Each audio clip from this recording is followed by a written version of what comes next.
Alors, on se retrouve pour le test Antutu.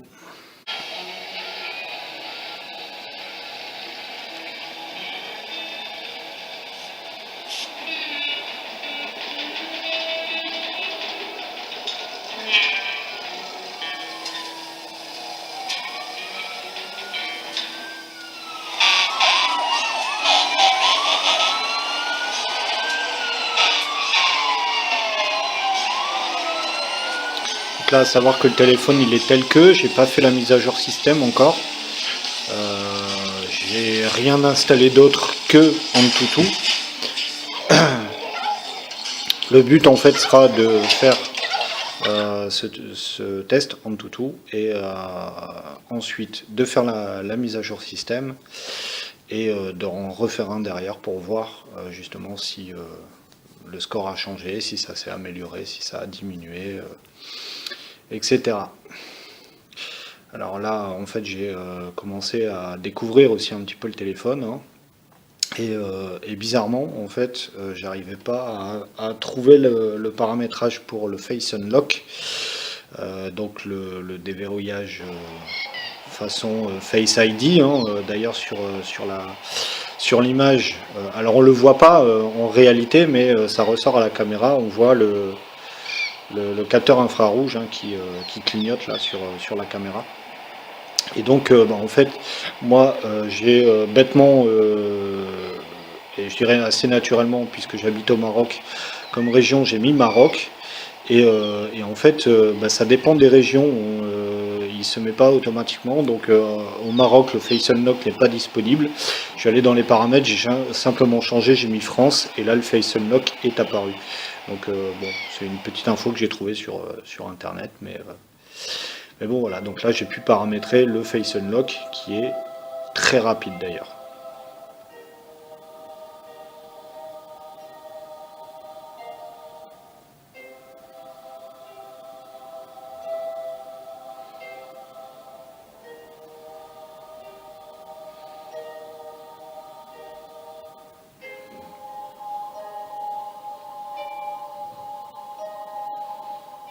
On voit que l'image est vraiment fluide, hein.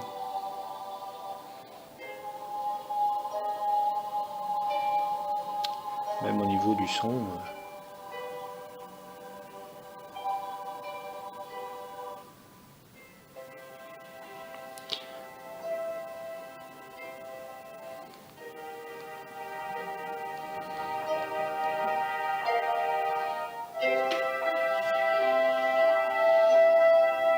Donc là le son il est à fond, hein. Alors, je sais pas comment ça ressort à la caméra, mais là moi je suis devant. C'est super bon.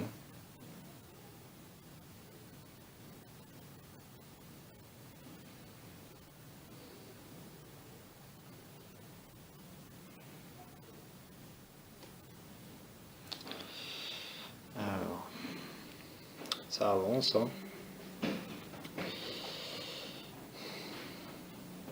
Alors voilà, le score 265 741, donc ce qui est un score très très très honorable. Alors si on veut voir un petit peu dans le détail, on est à 92 000 sur le CPU, 107 418 sur le GPU, 56 490 donc sur l'UX et 9658 sur la RAM et la ROM.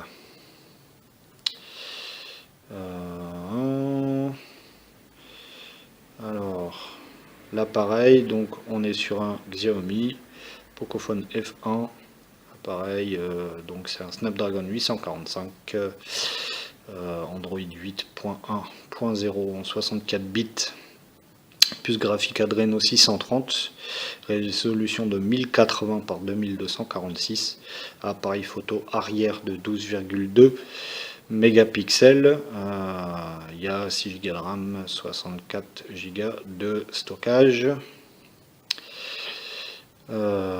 hop, ben voilà.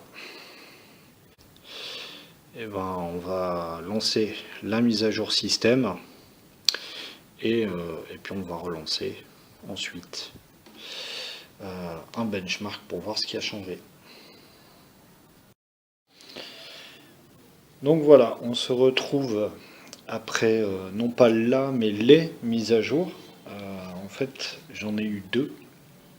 J'ai eu une première mise à jour donc qui me faisait passer à la version MIUI 10.0.6.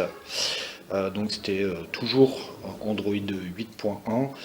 Ce qui était revu en fait c'était l'interface surtout qui a été complètement repensée, que ce soit au niveau de la barre de notification, pardon, des menus, etc., qui ont totalement été repensés, bien repensés pour le coup. Et donc voilà, l'interface utilisateur en fait qui s'est grandement améliorée. J'ai vu aussi dans le descriptif que voilà en fait avait été également corrigé, amélioré l'appareil photo, etc., etc.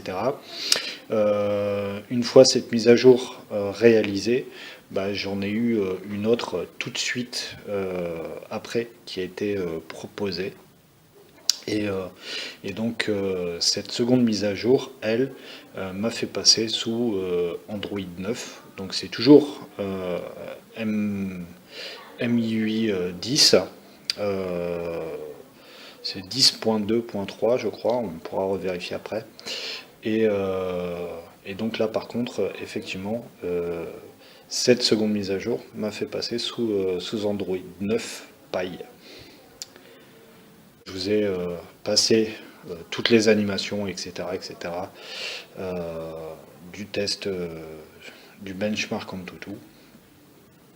Le but étant de voir justement si ce changement de système et les mises à jour ont amélioré ou pas les résultats, les performances en tout cas brutes du téléphone. Voilà, ça se termine.